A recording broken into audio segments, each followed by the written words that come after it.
Ele não morreu, não foi enterrado, não deixou túmulo. Elias simplesmente desapareceu diante dos olhos de seu discípulo, levado aos céus por uma carruagem de fogo puxada por cavalos flamejantes, enquanto um redemoinho o arrebatava da terra. Imagine testemunhar isso. Imagine ver alguém que você conhece, que comeu ao seu lado, que caminhou pelas mesmas estradas empoeiradas que você, ser literalmente tomado pelo céu em chamas vivas. Não é ficção, não é lenda distorcida pelo tempo. É o registro histórico de um dos eventos mais extraordinários já documentados na antiguidade. Mas antes desse final cinematográfico, houve uma jornada. E que jornada! Este é o homem que enfrentou sozinho 450 profetas rivais no topo de uma montanha, desafiando-os a provar qual Deus era real. O mesmo que fez descer fogo do céu diante de multidões inteiras, consumindo não apenas o sacrifício, mas a pedra, a terra e até a água ao redor do altar. O profeta que fechou os céus por 3 anos e meio, fazendo a chuva parar por sua palavra, e depois a trouxe de volta com a mesma autoridade. Elias era tão poderoso, tão conectado ao divino, tão temido por reis e rainhas, que seu nome se tornou sinônimo de poder sobrenatural. Mas aqui está o paradoxo que ninguém espera. Esse mesmo gigante espiritual, depois de suas maiores vitórias, fugiu aterrorizado para o deserto. Escondeu-se numa caverna e pediu para morrer. Depressão, esgotamento, solidão absoluta. Como alguém pode invocar fogo do céus numa semana e estar quebrado emocionalmente na semana seguinte? Como o profeta mais poderoso de sua geração chegou ao ponto de desistir da vida logo após seu triunfo mais espetacular? E por que, depois de tudo isso, ele foi o único homem na história bíblica, junto com Enoque, a jamais experimentar a morte? Essas contradições não enfraquecem a história de Elias. Elas a tornam profundamente humana. Elas revelam que poder espiritual não imuniza ninguém contra a fragilidade emocional, que vitórias públicas não garantem paz interior, que até os escolhidos enfrentam a escuridão da alma. A história de Elias se passa num dos períodos mais sombrios da história de Israel. O rei Acabe havia se casado com Jezabel, uma princesa fenícia, que trouxe consigo não apenas influência política, mas uma campanha sistemática para substituir a adoração ao Deus de Israel pelo culto a Baal, o Deus da fertilidade e das tempestades. Templos foram erguidos, profetas do Deus verdadeiro foram perseguidos e mortos. A nação inteira estava sendo arrastada para uma apostasia coletiva, e o silêncio divino parecia confirmar que tudo estava perdido. Foi nesse cenário de trevas que Elias surgiu, aparentemente do nada, sem genealogia registrada, sem credenciais oficiais, apenas com uma mensagem devastadora: não haveria mais chuva, até que ele dissesse o contrário. 3 anos de seca, 3 anos de fome progressiva, 3 anos em que Elias foi caçado como inimigo público número 1, acusado de ser o causador da tragédia nacional. Enquanto isso, ele foi milagrosamente sustentado, primeiro por corvos que lhe traziam pão e carne 2 vezes ao dia, depois por uma viúva pobre cujo azeite e farinha nunca acabavam, enquanto ele permaneceu em sua casa.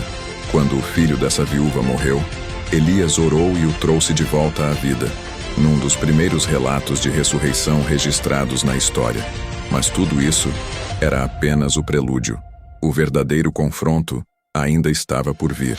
No Monte Carmelo, diante de todo o povo reunido, Elias propôs um desafio mortal: que os profetas de Baal invocassem seu Deus para enviar fogo do céu, e depois ele faria o mesmo.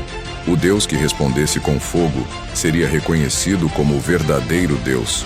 Os profetas de Baal gritaram, dançaram, cortaram-se com facas da manhã até a tarde, mas nada aconteceu. Elias zombou deles, sugerindo que talvez Baal estivesse viajando, ocupado ou dormindo.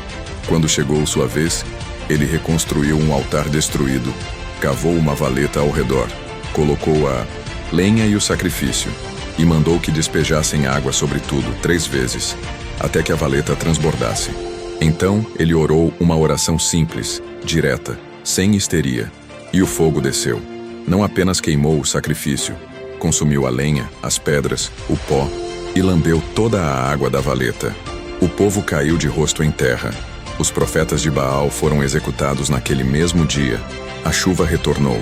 Foi a maior vitória espiritual de uma geração. Elias estava no auge.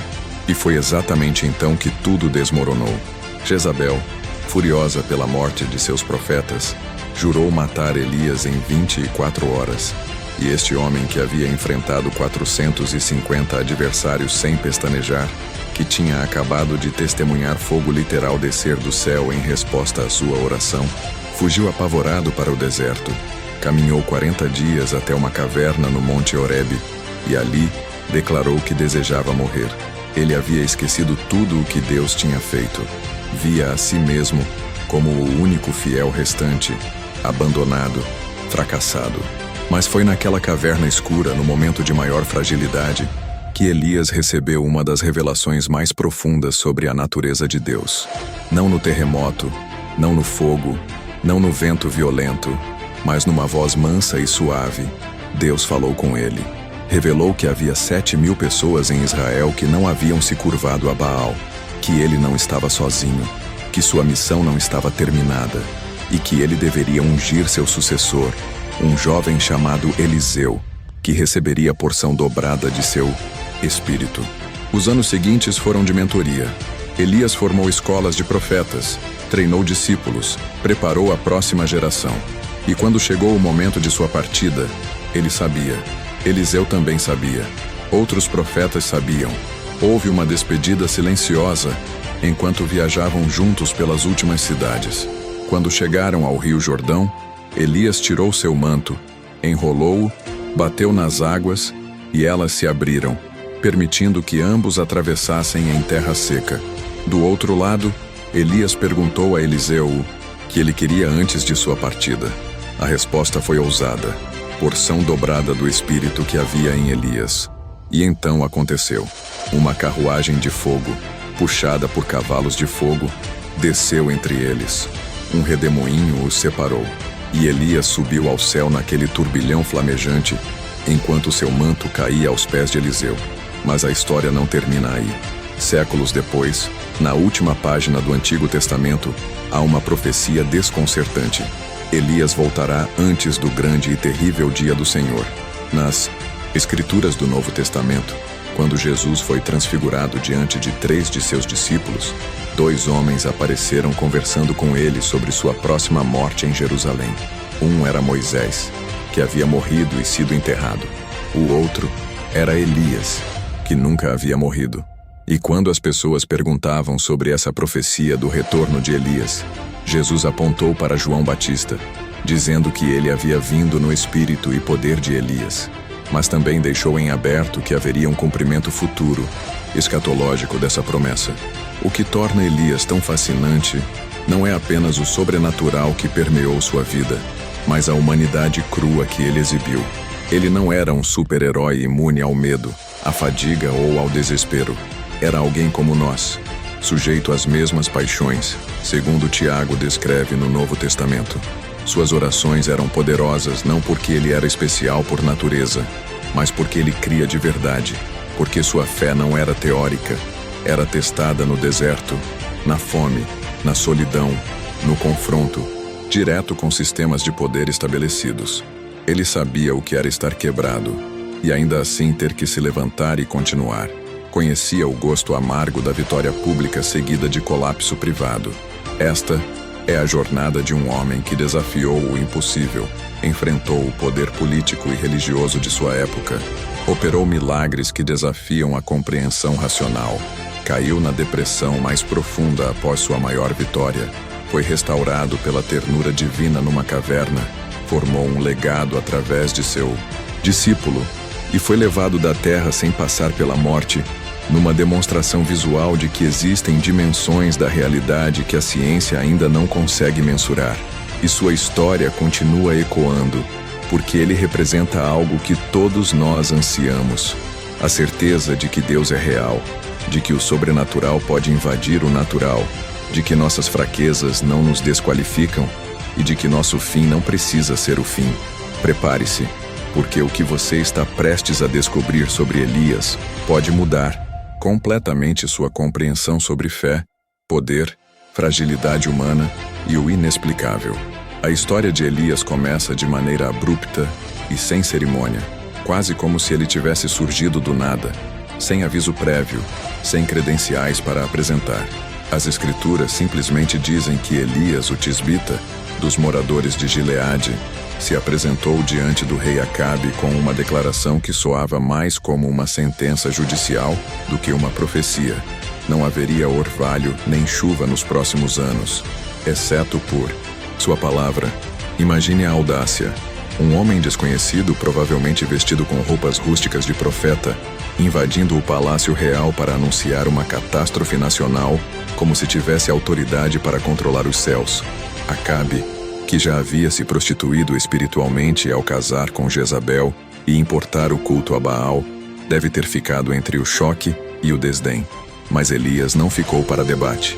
Simplesmente entregou a mensagem e desapareceu, deixando o rei e toda a corte processando o que acabara de acontecer. O que Elias fez foi estratégico e profundamente simbólico. Baal era adorado como o deus das tempestades, da fertilidade, aquele que supostamente controlava a chuva e garantia as colheitas. Ao declarar uma seca de anos, Elias estava expondo a impotência de Baal diante do Deus de Israel. Era um desafio direto ao sistema religioso que Jezabel havia imposto à nação. Cada dia sem chuva era uma humilhação pública para os profetas de Baal, que certamente realizavam rituais e cerimônias para invocar as chuvas, sem sucesso algum.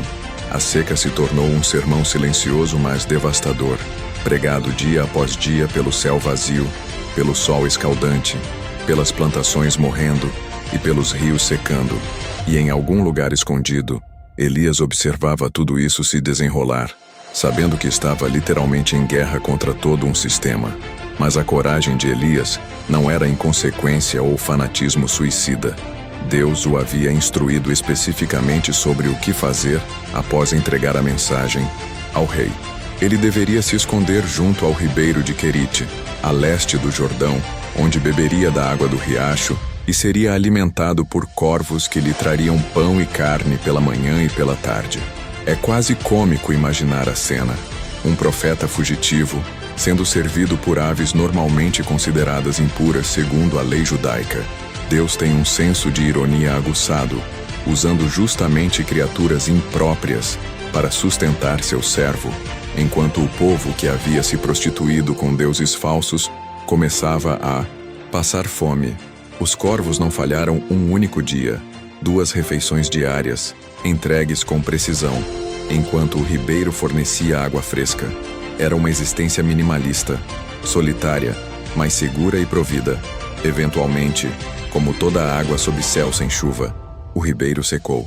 E então veio a próxima instrução divina, ainda mais estranha que a primeira. Elias deveria ir até Sarepta, uma cidade fenícia, território de Jezabel, para ser sustentado por uma viúva. Não por um homem próspero, não por uma família de recursos, mas por uma mulher sozinha, estrangeira, no território inimigo. Quando Elias a encontrou juntando gravetos à porta da cidade, pediu-lhe água e pão. A resposta dela foi devastadora em sua honestidade. Ela tinha apenas um punhado de farinha numa panela e um pouco de azeite numa botija. Estava prestes a preparar uma última refeição para si e para seu filho, para que comessem e depois morressem de fome. Era literalmente o fim da linha. Não havia plano B, não havia reservas escondidas, não havia esperança além daquele último pedaço de pão. E foi exatamente nesse momento de desespero absoluto que Elias pediu algo que parece cruel à primeira vista: que ela fizesse primeiro um pequeno bolo para ele e depois preparasse algo para si mesma e seu filho. Mas junto com o pedido veio uma promessa que desafiava toda a lógica. A farinha na panela não se acabaria e o azeite na botija não faltaria até o dia em que Deus enviasse chuva sobre a terra. A mulher tinha uma escolha brutal: confiar num estranho que falava por um Deus que ela nem conhecia direito, ou garantir que seu filho tivesse pelo menos uma última refeição decente. Ela escolheu confiar, e o milagre começou. Dia após dia, semana após semana, mês após mês, Sempre que ela olhava na panela de farinha, havia farinha. Sempre que inclinava a botija de azeite, ele fluía. Não eram quantidades absurdas, não eram banquetes fartos, mas era exatamente o suficiente, perpetuamente reposto por uma matemática que escapava da física conhecida. Viver naquela casa deve ter sido uma experiência surreal. Cada refeição era um lembrete tangível de que algo além do natural estava operando. Cada vez que a viúva pegava farinha que não deveria estar ali, que despejava azeite de uma botija que deveria estar vazia, ela testemunhava o impossível se tornando cotidiano. E Elias, acostumado a grandes confrontos e declarações proféticas dramáticas, aprendeu algo igualmente importante naquele período. Deus também opera nos milagres silenciosos, nas provisões diárias, na fidelidade anônima que ninguém vê além dos diretamente envolvidos. Não havia plateia, não havia reconhecimento público. Apenas 3 pessoas numa casa simples experimentando sustento sobrenatural, enquanto o resto do mundo morria de fome. É um tipo diferente de milagre, mas não menos poderoso. Então aconteceu o impensável. O filho da viúva, o único bem precioso que lhe restava neste mundo, adoeceu gravemente e morreu. A mulher que havia confiado no Deus de Elias o suficiente para arriscar a última refeição do filho, agora via aquele mesmo filho morto em seus braços, e sua reação foi humana e compreensível. Ela acusou Elias de ter vindo à sua casa para trazer à memória suas iniquidades e matar seu filho. Era a dor falando, o desespero absoluto de uma mãe que havia perdido literalmente tudo. Elias não discutiu, não tentou explicar teologia ou defender Deus. Ele simplesmente pegou o menino morto, subiu ao quarto onde ficava, deitou-o em sua própria cama e começou a clamar a Deus com uma intensidade desesperada. Por que trazer esta tragédia sobre a viúva que o acolheu? Ele então se estendeu 3 vezes sobre o corpo do menino, suplicando que Deus devolvesse a vida àquela criança. E a vida voltou. O menino respirou novamente, abriu os olhos, voltou dos mortos. Elias o trouxe de volta para baixo e o entregou à mãe com palavras simples. Veja, seu filho vive. A reação dela resume tudo. Agora sei que você é homem de Deus e que a palavra do Senhor em sua boca é verdade. Não foi o milagre da farinha e do azeite, por mais espetacular que fosse, que produziu essa certeza absoluta. Foi ver seu filho, que estava definitivamente morto, voltar à vida nos braços do profeta. É difícil discutir com ressurreição. É difícil permanecer cético quando você segura em seus braços alguém que havia perdido para a morte e agora está vivo, quente, respirando, sorrindo. Aquele momento selou a fé daquela mulher de uma forma que 1000 sermões jamais conseguiriam. E para Elias, foi uma preparação.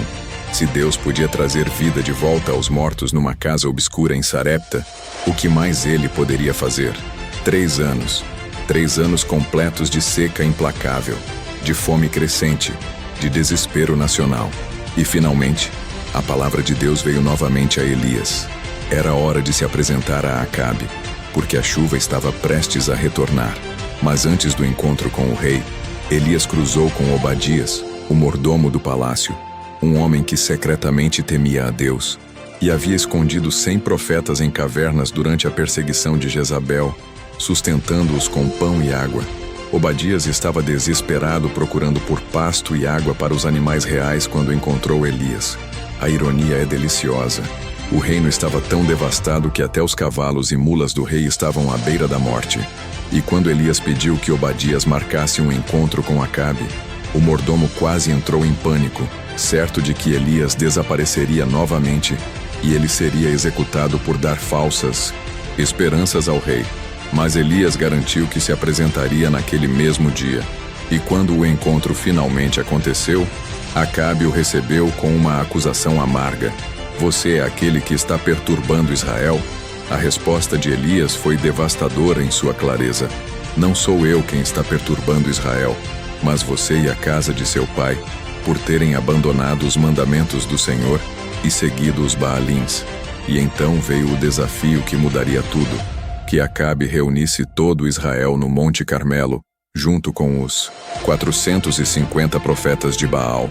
e os 400 profetas de Azeraque comiam à mesa de Jezabel.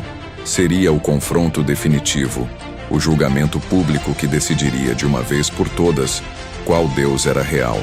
Acabe aceitou, talvez por curiosidade, talvez porque até ele estava desesperado por chuva, talvez porque achava que seus profetas esmagariam aquele profeta solitário e problemático. Não importava a motivação, o palco estava armado. No Monte Carmelo, diante de multidões reunidas, Elias fez uma pergunta que ainda ecoa através dos séculos.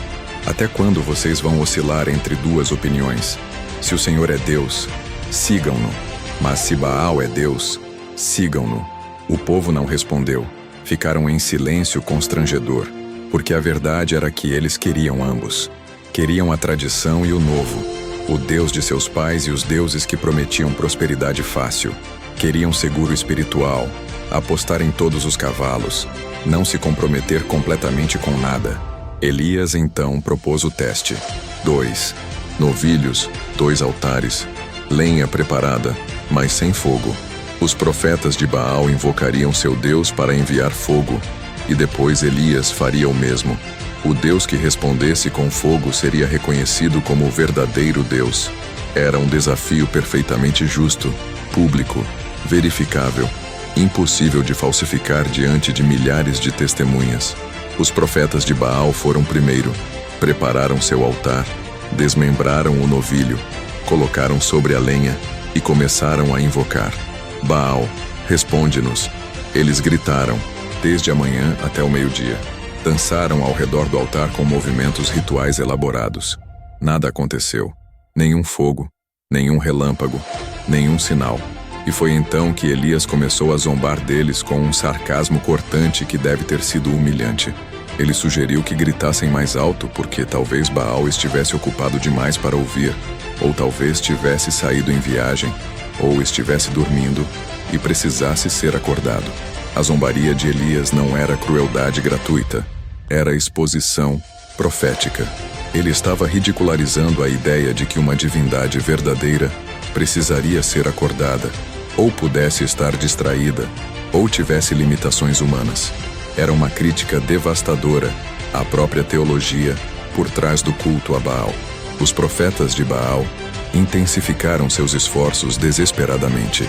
Gritaram mais alto, começaram a se cortar com facas e lanças até o sangue jorrar. Entraram em transes proféticos frenéticos. Do meio-dia até a hora do sacrifício da tarde, eles continuaram clamando, sangrando, exauridos. Mas não veio voz, nem resposta, nem sinal de atenção algum. 450 homens, treinados nas artes místicas de sua religião, usando todo o recurso ritual que conheciam, e foram recebidos apenas por silêncio absoluto. O céu permaneceu vazio. Baal, se existisse, estava notavelmente ausente, e cada minuto que passava sem resposta era mais uma camada de humilhação sobre todo o sistema religioso que Jezabel havia imposto à nação. O palco estava preparado para Elias, mas a essa altura, a tensão deve ter sido insuportável. Quando finalmente chegou a vez de Elias, ele fez algo completamente inesperado. Em vez de usar o altar existente, ele reconstruiu um altar antigo do Senhor que havia sido derrubado, usando 12 pedras representando as 12 tribos de Israel. Era um ato profundamente simbólico, uma declaração de que ele representava não uma facção, mas toda a nação. Ao redor do altar, cavou uma valeta, arrumou a lenha, preparou o novilho, colocou tudo em ordem.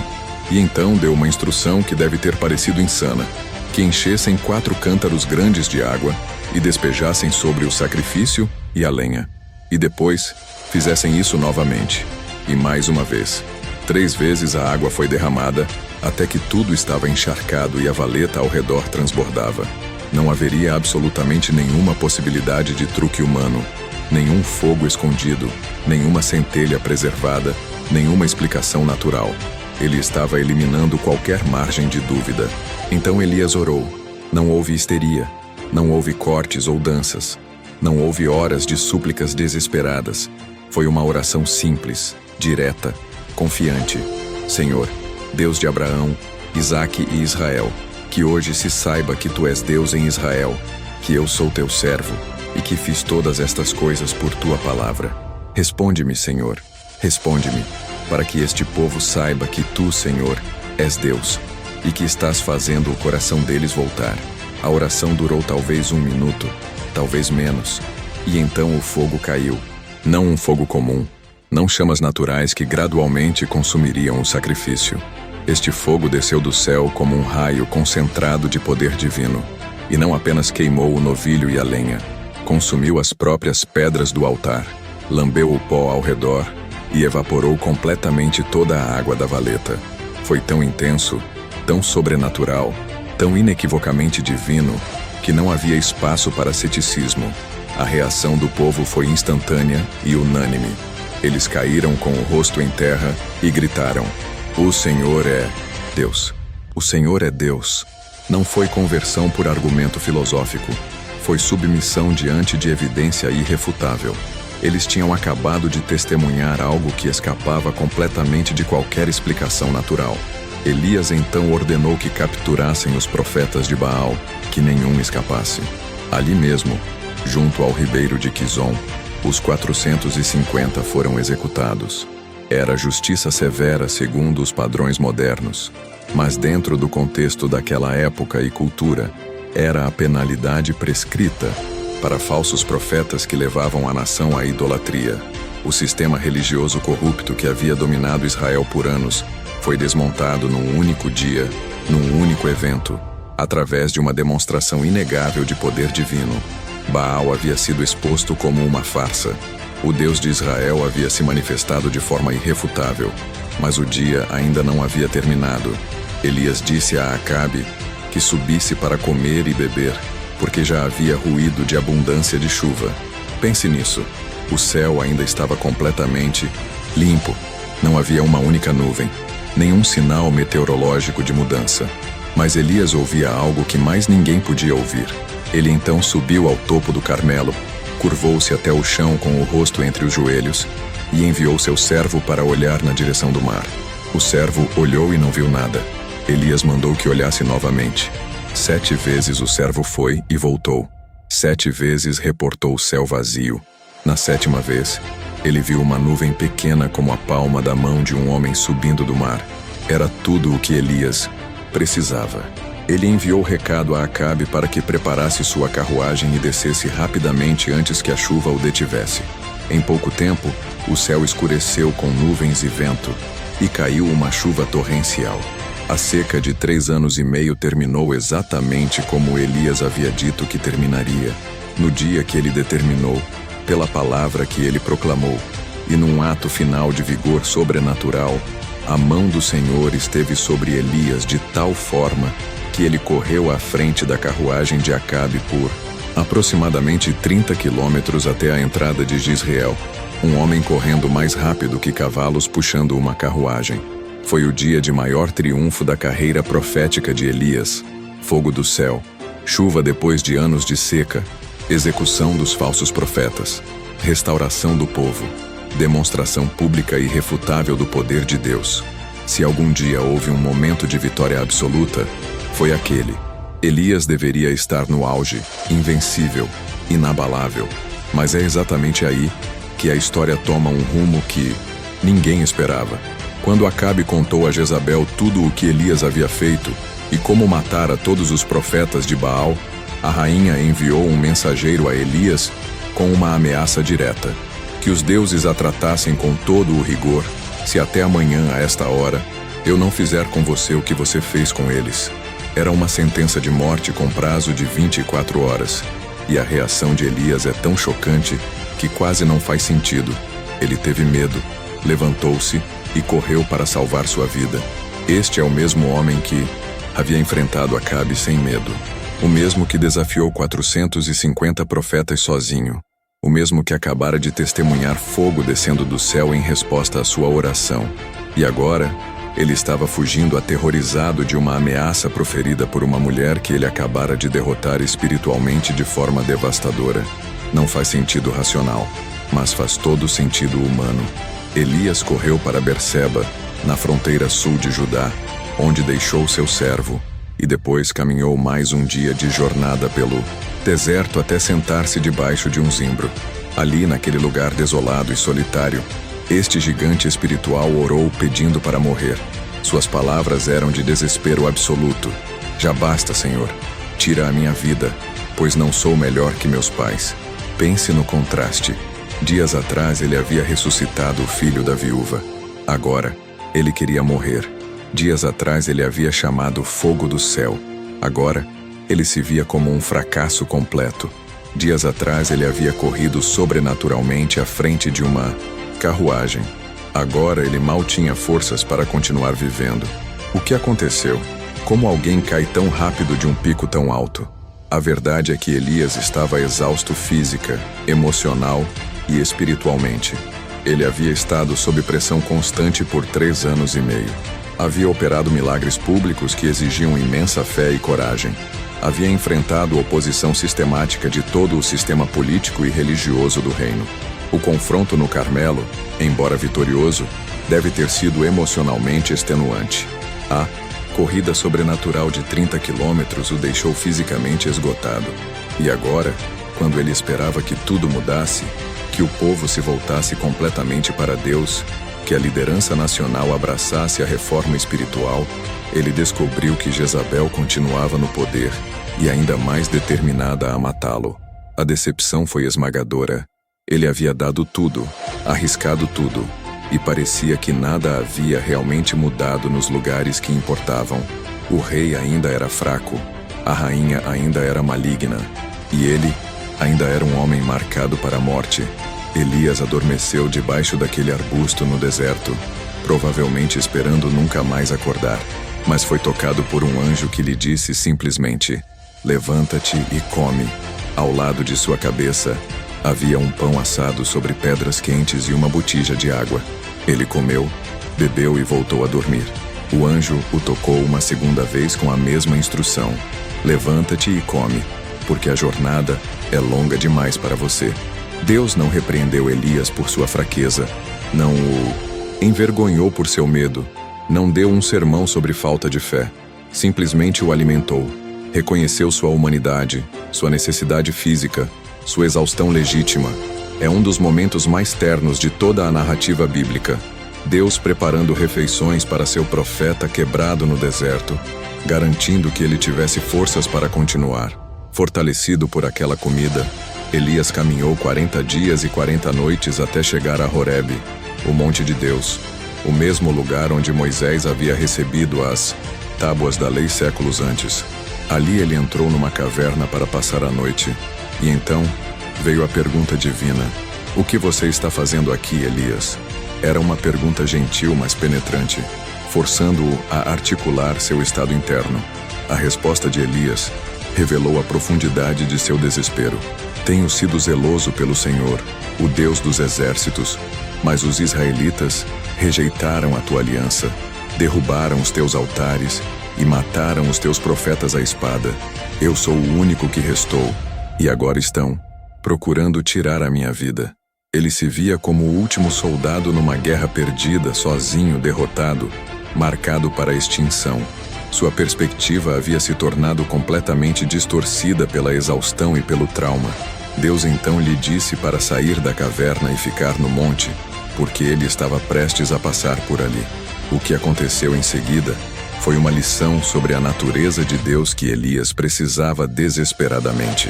Um vento extremamente forte e poderoso despedaçou os montes e quebrou as rochas diante do Senhor, mas o Senhor não estava no vento. Depois do vento houve um terremoto, mas o Senhor não estava no terremoto. Depois do terremoto veio fogo, mas o Senhor não estava no fogo. E depois do fogo veio um sussurro suave e delicado. Quando Elias o ouviu, cobriu o rosto com seu manto e saiu para a entrada da caverna. Deus não estava nas manifestações dramáticas que Elias havia testemunhado e operado durante seu ministério. Estava na voz mansa e delicada que falava ao seu coração, exausto. A mesma pergunta veio novamente: o que você está fazendo aqui, Elias? E ele deu a mesma resposta, expondo novamente sua solidão e desespero percebidos. Mas desta vez, Deus não apenas consolou, ele redirecionou. Instruiu Elias a voltar pelo caminho do deserto até Damasco, onde deveria ungir Azael como rei sobre a Síria, Jeú como rei sobre Israel, e Eliseu como profeta em seu lugar. E então veio a revelação que despedaçou a narrativa de solidão que Elias havia construído. Deus havia preservado 7.000 em Israel, todos cujos joelhos não se curvaram a Baal e cujas bocas não o beijaram. Elias não estava sozinho, nunca esteve. Havia milhares de pessoas fiéis espalhadas pela nação, ocultas mas resilientes, mantendo a chama viva em silêncio. Sua percepção de abandono completo era falsa, produto de sua depressão e esgotamento, não reflexo da realidade. Esta experiência na caverna transformou Elias de maneira fundamental. Ele aprendeu que o poder espiritual genuíno nem sempre vem com pirotecnia externa, que Deus trabalha tanto nos espetáculos públicos quanto nos sussurros privados, e talvez especialmente nos sussurros, que nossa percepção de isolamento raramente corresponde à realidade completa, que exaustão e depressão podem distorcer nossa visão mesmo após grandes vitórias, e que Deus responde à fragilidade humana não com reprovação severa, mas com provisão, ternura e redirecionamento gentil. Elias desceu daquele monte diferente do homem que havia subido. Ainda era o mesmo profeta poderoso, mas agora temperado pela humildade, pela consciência de suas próprias limitações, pela compreensão de que ele era parte de algo maior que sua missão individual. Quando Elias encontrou Eliseu, o jovem estava arando um campo com 12 juntas de bois, trabalhando com a última junta. Era um homem de recursos, parte de uma família próspera, com um futuro previsível e confortável pela frente. Elias simplesmente passou por ele e jogou seu manto sobre ele. Não houve entrevista formal, não houve explicações detalhadas do que estava por vir. Apenas o manto profético caindo sobre os ombros do jovem agricultor. Eliseu entendeu imediatamente o significado. Ele deixou os bois, correu atrás de Elias e pediu permissão para beijar seu pai e sua mãe em despedida, e então o seguiria. Elias respondeu enigmaticamente: "Vá, volte. O que foi que eu fiz a você?" Era um teste sutil de comprometimento. Eliseu não hesitou. Voltou, pegou sua junta de bois, os matou, usou o equipamento de arar como lenha para cozinhá-los e deu a carne ao povo. Então se levantou e seguiu Elias, tornando-se seu servo. O que Eliseu fez foi radical e irreversível. Ao matar os bois que representavam seu meio de subsistência e queimar o equipamento que simbolizava sua profissão, ele estava queimando as pontes, eliminando a possibilidade de retorno à vida anterior. Não seria um seguidor casual que mantinha opções em aberto. Era compromisso total, abandono completo do que era para abraçar o que seria. E assim começou uma relação de mentoria que duraria anos, onde Eliseu não apenas observaria Elias operar no sobrenatural, mas aprenderia os princípios mais profundos que sustentavam aquele ministério extraordinário. Ele veria milagres, mas também veria a humanidade de Elias, suas lutas, suas fraquezas, sua dependência absoluta de Deus. Seria preparado não apenas para substituir Elias, mas para ir além dele. Os anos seguintes foram de trabalho menos dramático, mas igualmente importante. Elias continuou confrontando reis quando necessário, profetizando julgamento quando apropriado, mas também formou comunidades de profetas, preparou a próxima geração, consolidou o legado espiritual que ultrapassaria sua própria vida. Ele não estava mais sozinho carregando o peso da reforma espiritual de Israel. Havia outros, treinados, equipados, prontos para continuar o trabalho. E sempre ao seu lado estava Eliseu, observando, aprendendo, servindo, sendo moldado para um destino que ele ainda não compreendia completamente. A relação entre eles era de pai e filho espiritual, mestre e discípulo, profeta e sucessor. Havia afeto genuíno, respeito profundo e uma transmissão silenciosa de sabedoria que acontece não através de palestras formais, mas através da vida compartilhada. Então chegou o dia que ambos sabiam que estava chegando, embora não falassem abertamente sobre ele. Elias sabia que seria levado naquele dia. Eliseu sabia. Os profetas nas escolas de Gilgal Betel e Jericó também sabiam, movidos por alguma percepção espiritual coletiva, de que algo monumental estava prestes a acontecer. Elias e Eliseu partiram de Gilgal, e Elias tentou várias vezes fazer Eliseu ficar para trás, dizendo-lhe para permanecer ali enquanto ele ia para Betel, depois para Jericó, depois para o Jordão.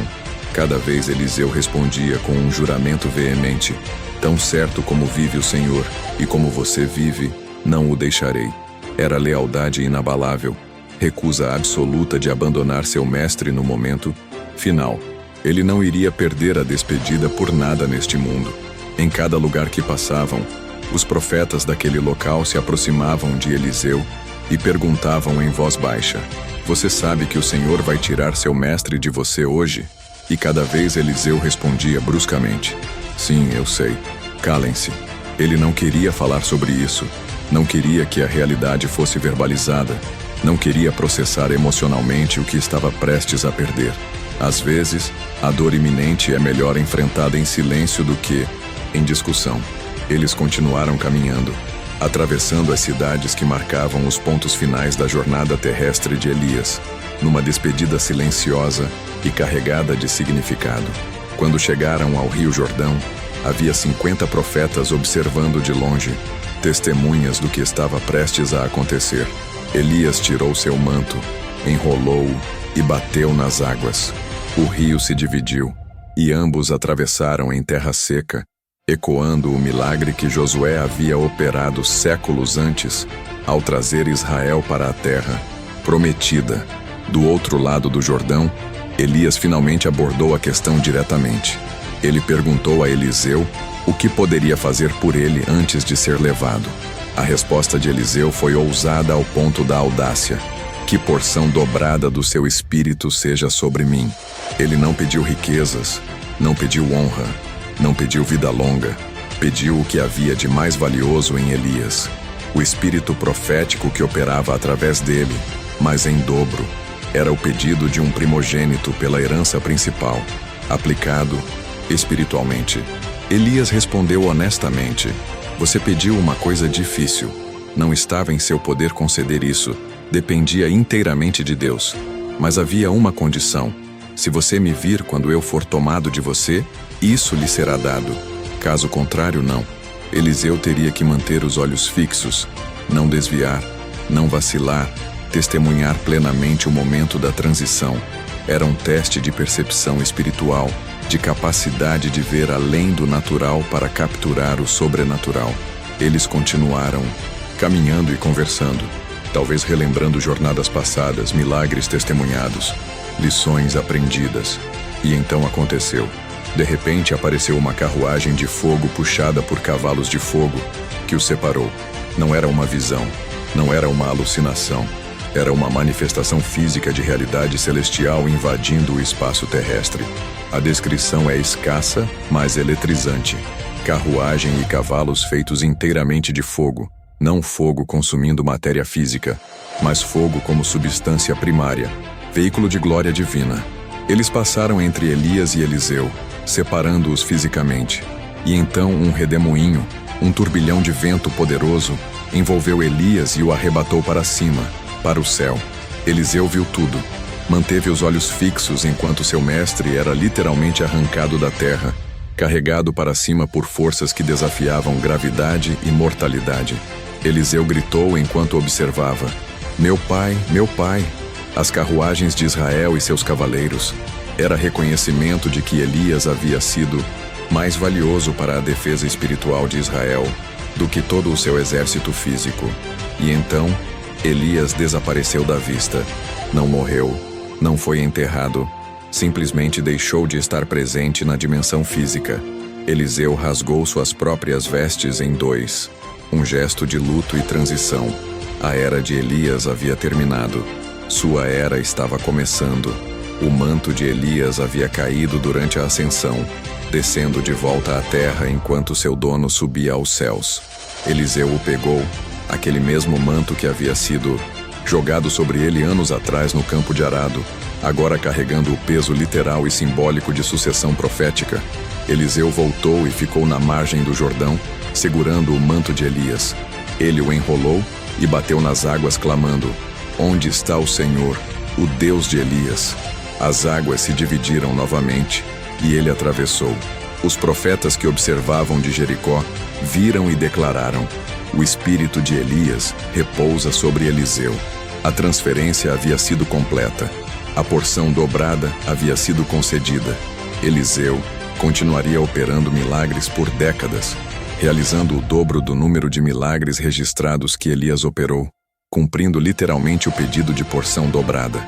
Mas ele nunca esqueceu aquele momento junto ao Jordão quando testemunhou seu mestre ser levado vivo da terra, quando segurou o manto ainda quente da presença profética, quando atravessou sozinho pela primeira vez as águas divididas, carregando agora a responsabilidade que antes pertencia ao homem que havia desaparecido no céu em chamas.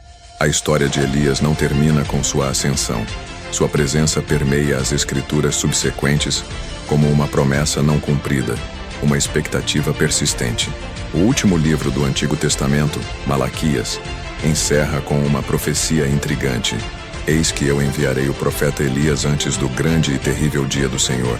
Ele converterá o coração dos pais aos filhos e o coração dos filhos aos pais, para que eu não venha e fira a terra com maldição.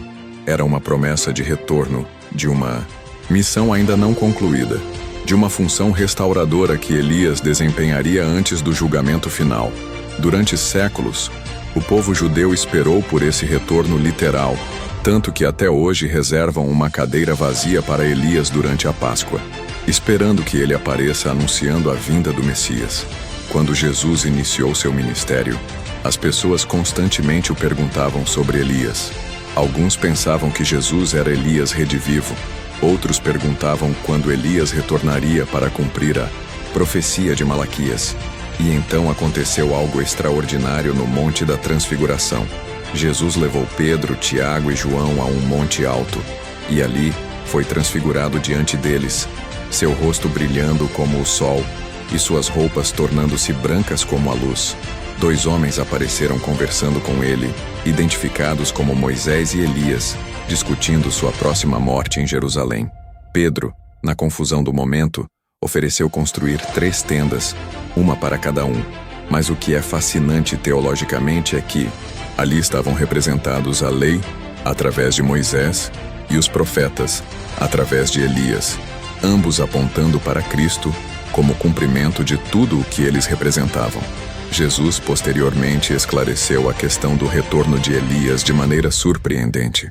Quando seus discípulos perguntaram por que os mestres da lei diziam que Elias tinha que vir primeiro, Jesus confirmou que Elias viria e restauraria todas as coisas, mas então acrescentou: Mas eu lhes digo que Elias já veio, e não o reconheceram, mas fizeram com ele tudo o que quiseram. Os discípulos entenderam que ele estava falando sobre João Batista, que veio no espírito e poder de Elias, vestindo-se como ele, pregando arrependimento como ele, confrontando autoridades como ele. João havia cumprido a profecia em um sentido, preparando o caminho para a primeira vinda de Cristo. Mas Jesus deixou em aberto a possibilidade de um cumprimento futuro, literal, quando Elias retornaria fisicamente antes do grande e terrível dia do Senhor, mencionado em Malaquias. O apóstolo Tiago, escrevendo para crentes que enfrentavam dificuldades, usou Elias como exemplo de oração eficaz. Ele enfatizou que Elias era homem semelhante a nós, sujeito aos mesmos sentimentos. Não era um super-humano imune às fraquezas comuns. Era alguém que experimentou medo, depressão, exaustão, as mesmas emoções que todos enfrentamos. E ainda assim, sua oração era poderosamente eficaz. Ele orou fervorosamente para que não chovesse, e não choveu sobre a terra por 3 anos e meio. Orou novamente, e o céu deu chuva e a terra produziu seu fruto. A lição de Tiago é profunda. Não é nossa perfeição que torna nossas orações poderosas. É nossa fé genuína em um Deus que ouve e responde. Elias não orava eficazmente apesar de sua humanidade, mas através dela, levando suas fraquezas e necessidades diante de Deus com honestidade brutal. A jornada de Elias é muito mais do que uma coleção de milagres espetaculares ou um conto moral sobre fé. É um espelho brutal e honesto da experiência humana quando o divino invade o cotidiano, quando chamados impossíveis são colocados sobre ombros frágeis, quando vitórias espetaculares não garantem estabilidade emocional e quando o sobrenatural se torna tão real quanto o chão sob nossos pés. Elias não foi escolhido por ser excepcional em sua natureza humana, mas se tornou excepcional por sua disposição em confiar completamente, mesmo quando tudo parecia perdido, mesmo quando sua própria mente o traía com narrativas de fracasso e isolamento. Ele descobriu que Deus não precisa de nossa força, apenas de nossa disponibilidade. Não exige nossa perfeição, apenas nossa honestidade. Não busca super-heróis imunes ao medo, mas pessoas reais dispostas a se levantarem mais uma vez depois de cada queda. Você já se sentiu sozinho numa batalha que parece grande demais para você? Já experimentou a exaustão que vem depois de dar tudo de si e perceber que ainda há mais montanhas para escalar? Já teve medo logo após uma vitória, quando logicamente deveria estar confiante? Elias entende. Ele esteve ali, fugindo para o deserto, pedindo para morrer, convencido de que era o único restante, e descobriu, na caverna mais escura de seu desespero, que Deus responde não com reprovação, mas com refeições preparadas por mãos angelicais, com perguntas gentis que permitem processar a dor, com sussurros suaves que penetram mais fundo que trovões. Descobriu que nunca esteve sozinho, que havia milhares mantendo a chama viva em silêncio, que sua percepção distorcida pela exaustão não correspondia à realidade que Deus via. A vida de Elias desafia nossa necessidade moderna de explicações naturais para tudo. Fogo descendo do céu não pode ser reduzido a fenômenos atmosféricos convenientes. Farinha e azeite que se reproduzem perpetuamente desafiam as leis de conservação de massa. Ressurreição de mortos não se encaixa em modelos médicos conhecidos. Ascensão física, em carruagem flamejante, simplesmente não acontece segundo a física que estudamos. E é exatamente aí que reside o ponto. Ou a realidade é maior do que nossas categorias científicas atuais conseguem capturar, ou estamos olhando para registros de eventos impossíveis que de alguma forma foram preservados através de milênios por culturas completamente diferentes, que não tinham razão para inventar histórias que os faziam parecer tolos diante de seus vizinhos mais sofisticados. Elias nos força a confrontar a possibilidade de que o universo é mais estranho, mais misterioso, mais permeável ao divino do que nossa cosmovisão materialista permite. Mas além do sobrenatural, há algo ainda mais perturbador na história de Elias: o desafio ético direto que ele apresenta. Quando ele perguntou ao povo no Monte Carmelo até quando oscilariam entre duas opiniões, não estava fazendo retórica vazia. Estava expondo a impossibilidade de servir a dois mestres, de manter um pé em cada lado da linha, de querer segurança espiritual através de apólices múltiplas. O silêncio do povo diante dessa pergunta é ensurdecedor, porque é nosso próprio silêncio. Quantos de nós vivemos em ambiguidade intencional, mantendo opções abertas, nunca nos comprometendo completamente com nada que exija sacrifício real? Elias queimou as pontes, confrontou o rei sabendo que poderia morrer, desafiou 450 profetas sozinho, declarou guerra contra todo um sistema, não porque era temerário, mas porque havia verdades pelas quais valia a pena arriscar tudo. E aqui está a questão que não podemos evitar. O que você faria se Deus respondesse suas orações da forma que respondeu as de Elias? Se fogo literal descesse do céu quando você orasse? Se chuva parasse ou começasse por sua palavra? Se você visse alguém voltar dos mortos diante de seus olhos? A maioria de nós diz que quer mais fé, mais poder espiritual, mais do sobrenatural. Mas será que realmente queremos? Porque com esse poder vem responsabilidade esmagadora, vem oposição sistemática de estruturas estabelecidas. Vem solidão, porque você verá realidades que outros não conseguem ver. Vem exaustão, porque carregar autoridade espiritual genuína drena você de formas que ministério performático nunca faz. Elias pagou o preço completo por cada milagre, por cada vitória, por cada confronto vencido. A questão não é se queremos os resultados que ele obteve, mas se estamos dispostos a pagar o custo que ele pagou. A ascensão de Elias em carruagem de fogo é o detalhe que transforma sua história de inspiradora para perturbadora. Enoque e Elias são os únicos homens registrados nas Escrituras que nunca morreram. Ambos foram levados, arrebatados da terra sem passar pelo portal da morte que aguarda todo ser humano. Por quê? O que isso significa? Uma interpretação sugere que eles são protótipos, demonstrações de que a morte não é o fim inevitável para a humanidade, que há uma realidade além desta dimensão física, que nossos corpos e consciências podem existir em estados que ainda não compreendemos completamente. A ascensão de Elias não foi apenas sua saída dramática, foi uma declaração sobre a natureza da realidade, sobre possibilidades que transcendem nossa experiência comum, sobre um Deus que não está limitado pelas regras que observamos operar normalmente. Então, o que fazemos com tudo isso? Como a história de um profeta antigo que desafiou reis, operou milagres impossíveis, caiu em depressão profunda, foi restaurado por ternura divina, mentoreou um sucessor e desapareceu.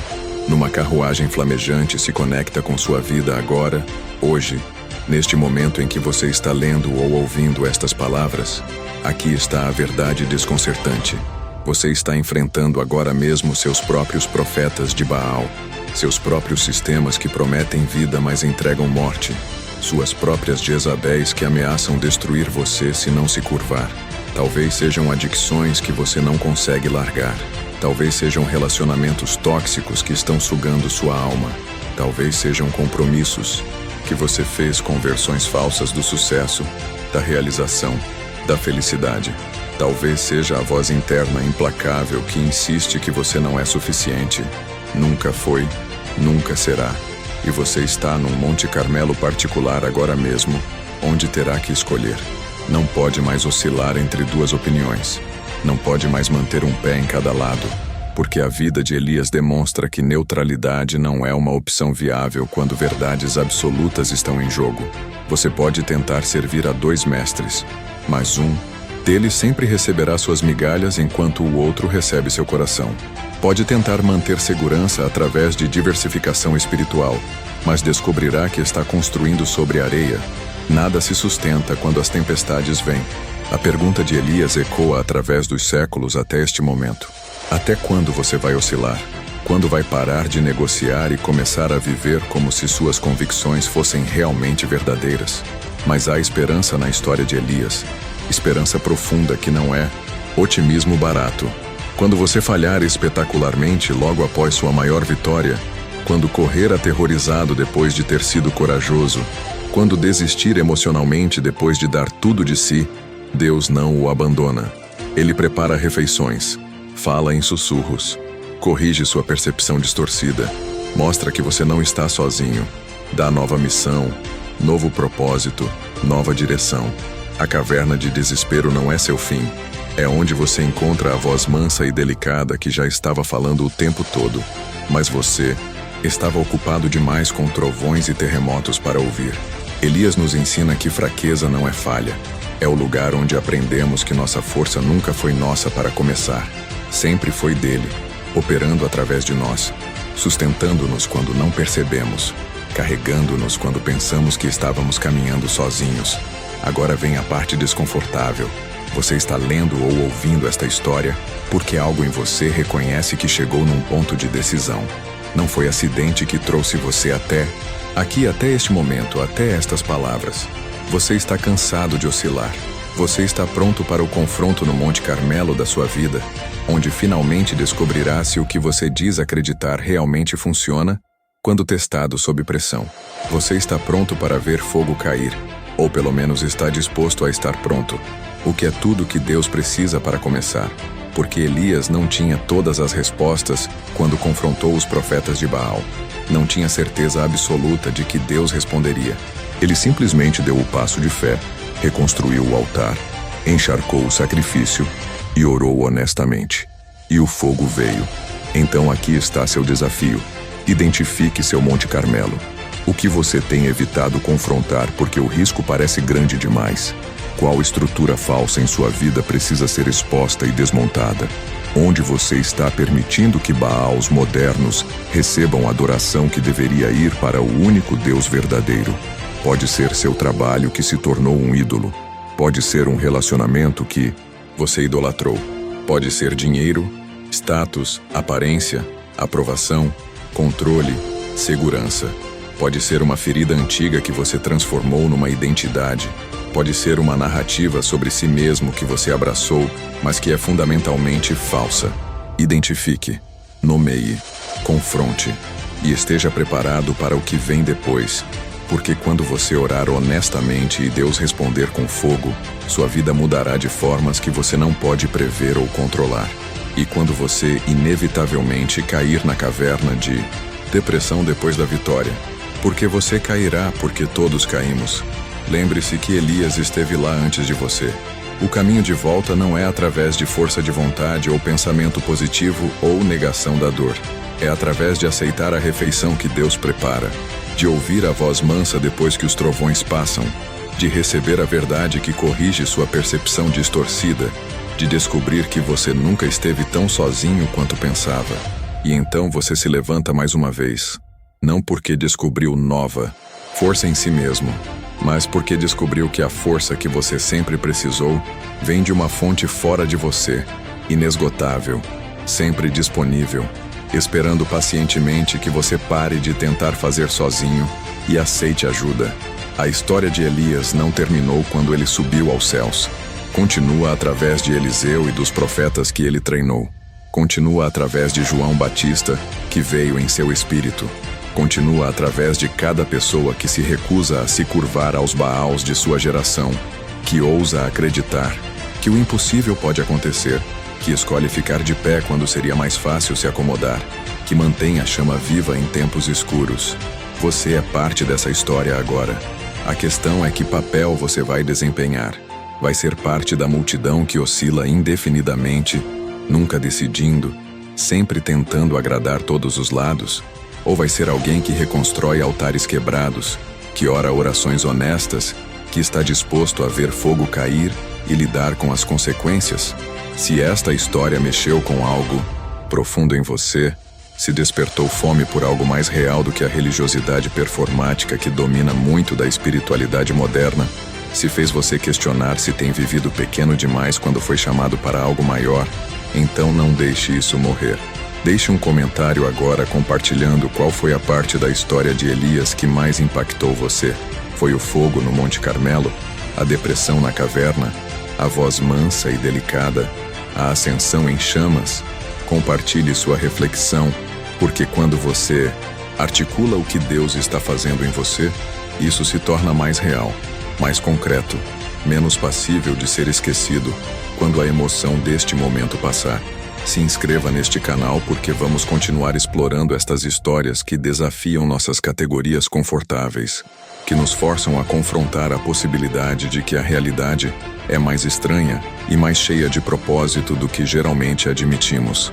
Ative as notificações porque você não vai querer perder o próximo, onde vamos mergulhar em outra história que vai desafiar tudo o que você pensa que sabe sobre fé, poder e a interseção impossível entre o humano e o divino.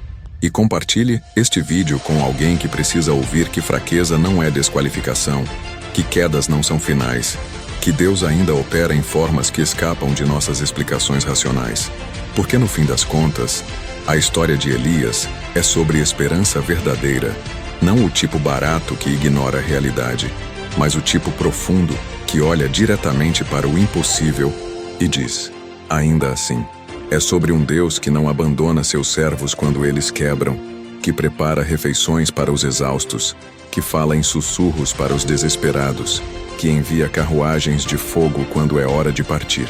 É sobre a verdade perturbadora de que você foi feito para mais do que a vida pequena e segura que a cultura oferece, que há altares para reconstruir, fogo para testemunhar, jornadas para completar, mantéis para passar adiante. Elias subiu aos céus em chamas porque sua história não poderia terminar de forma comum. Ele havia vivido extraordinariamente. Havia confrontado o impossível repetidamente. Havia sido canal para o sobrenatural invadir o natural, tantas vezes que sua saída precisava refletir a natureza de toda a sua vida. Não morreu porque, de certa forma, aquilo que ele representava não pode morrer. A fé audaciosa que desafia sistemas. A oração honesta que move céus. A coragem de ficar sozinho quando necessário. A humildade de aceitar fraqueza. A sabedoria de mentorar a próxima geração. Tudo isso continua, passado de coração para coração, de geração para geração, esperando por alguém disposto a pegar o manto que ainda está caindo. Você está segurando um manto agora, mesmo que não perceba. Elias jogou o dele sobre Eliseu num campo de arado, transformando um fazendeiro próspero num profeta poderoso. Alguém jogou um manto sobre você em algum momento, através de uma palavra falada, de um exemplo vivido, de uma verdade que penetrou suas defesas e plantou sementes de possibilidade. E agora você tem uma escolha que Eliseu teve. Vai matar os bois, queimar o equipamento, eliminar as rotas de fuga e seguir completamente? Ou vai manter opções em aberto, um pé em cada mundo, nunca totalmente comprometido com nada que exija tudo? A resposta a essa pergunta determinará se você vive como Elias viveu, operando no sobrenatural, confrontando o impossível, caindo e se levantando, quebrando e sendo restaurado, eventualmente ascendendo a algo maior do que você imaginava possível. Ou se você vive como a multidão no Monte Carmelo, oscilando eternamente, nunca decidindo realmente, assistindo de longe, enquanto outros ousam acreditar que fogo pode descer do céu. A escolha sempre foi sua. Elias não pode fazê-la por você. Deus não vai forçá-la sobre você. Mas algo em você reconhece bem no fundo que você foi feito para mais do que tem vivido, que há um chamado esperando ser respondido, que há um manto esperando ser pego, que há fogo esperando para cair se você tiver coragem suficiente para reconstruir o altar e fazer a oração. Então faça agora o que Elias fez quando estava na caverna, exausto e pronto para desistir.